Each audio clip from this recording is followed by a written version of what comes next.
Gente, meu nome é Diogo, eu vou trazer uma reflexão sobre o nosso manejo de status convulsivo, hoje no 26. Falando sobre os status epiléticos, a gente tem três formas. Tem o convulsivo, que são as crises que a gente está acostumado a ver, o não convulsivo, quando são crises de ausência repetitivas, ou quando o paciente está sedado a gente não consegue identificar, e as crises parciais, que também não é o mais comum da gente ver.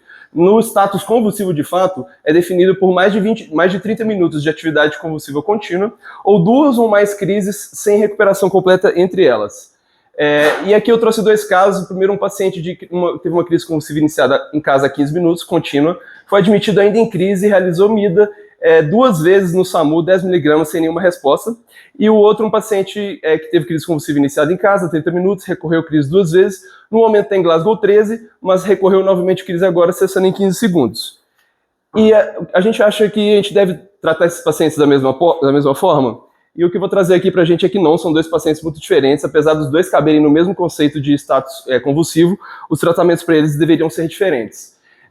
Primeiro, falar que o status convulsivo é muito grave. A mortalidade depois dos episódios é aproximadamente 20% em 30 dias para qualquer episódio de status. E 40% nunca vão retornar ao estágio neurológico basal que eles tinham antes da crise. Dos que entram em status refratário, que não cessa depois da segunda linha de medicação, 20% só vão ter um bom desfecho neurológico. Então, claramente, é uma doença muito grave que a gente tem que lidar. Nesse caso aqui, o tempo é cérebro também, gente, não é só para AVC. Quanto mais longa a crise, pior são aqueles desfechos que eu falei. A partir de 20 a 30 minutos, o dano neurológico é inevitável, o paciente vai ter sequela neurológica, e quanto mais longa a crise, mais fica difícil de tirar o paciente dessa crise. Por isso que o ideal seria terminar com ela rápido. Aqui é um algoritmo que a gente foi acostumado a ser ensinado da American Epilepsy Society de 2016. Ele coloca em tempos, então de 0 a 5 minutos a gente teria que fazer aquela avaliação inicial, a maioria das crises vai cessar nesse tempo mesmo, teoricamente seria só uma terapia de suporte, coledestre e tudo mais. Se a crise não cessa, a gente entraria com benzodiazepínico de 2 até 3 doses, aqui eles falam só 2, não cessando de 5 a 20 minutos. Então a partir de 20 minutos a gente entraria com a terceira linha de tratamento. Aqui eles usam outras medicações que a gente não tem a ver, tipo levetiracetam, ácido valproico. Para a gente seria o fenobarbital ou a fenitoína, que é o mais comum, né, de dentalizar o paciente. E apenas depois de 40 minutos a gente entraria com a terapia que para eles diz que não tem nenhuma evidência de qual seria melhor, mas seria o ideal sedar e entubar o paciente. Aqui a gente vê que esse algoritmo ele não é de fato muito eficaz. Esses dados são mais antigos, mas aqui a eficácia de cada linha de tratamento, a primeira linha cessaria 50% das convulsões, mais ou menos, e a segunda linha menos de 10%. Na época, eles usaram o fenobarbital como terceira linha, não é, mas a gente vê que o índice de sucesso ainda é muito baixo com esse tipo de terapia. E aqui foi um estudo feito em 2019, o ESSET Trial, que avaliou a eficácia de levetiracetam, fosfenitoína e valproato como medicação de segunda linha, e só 41% dos pacientes terminaram as crises com essas medicações na média. Então a gente vê que assim, não é tão eficaz, e são medicações que demoram muito para a gente fazer e para fazer efeito. Só para ter ideia, a fenitoína a gente geralmente demora 20 minutos para infundir, até 1 hora para ter o efeito completo, e o fenobarbital demora ainda mais para infundir e mais 1 hora para ter o efeito completo. Então, isso vai depender até do peso do paciente. Quanto mais pesado for o paciente, maior vai ser a dose. Então, realmente vai demorar bastante para fazer essa medicação.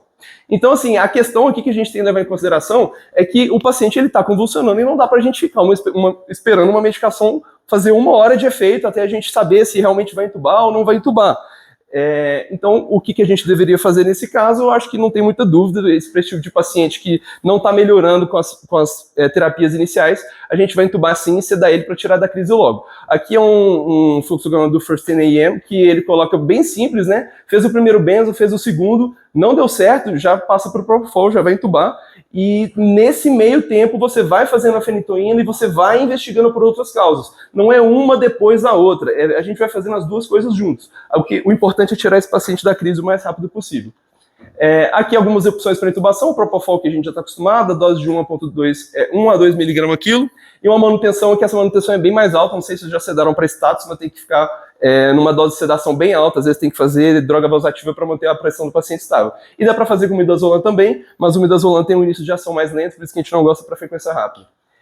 E a ketamina, né, a gente gosta muito da ketamina, a evidência é melhor para o status refratário, a gente faz o bolo de 1,5 e mantém a manutenção, mas as evidências não são tão boas ainda, mas ela tem um bom potencial de funcionar para esses casos.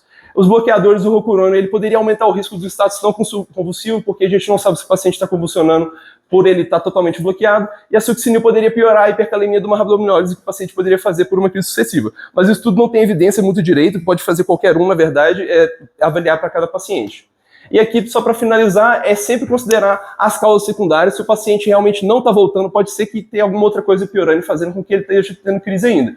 Os desfechos, a gente lembrar que são muito ruins, gente. Esses pacientes vão ficar muito ruins e vão ter sequela neurológica grave. Então é por isso que a gente tem que considerar intubar cedo esses pacientes e não ficar esperando fazer efeito de fenitoína ou de fenobarbital para esse paciente sair da crise. E depois disso, sempre se solicitar o EEG, porque ele pode deflagrar aí alguma crise convulsiva, algum status não convulsivo que o paciente está fazendo mesmo sedado. Então, a gente precisa desse exame para avaliar direitinho. E é isso. Valeu!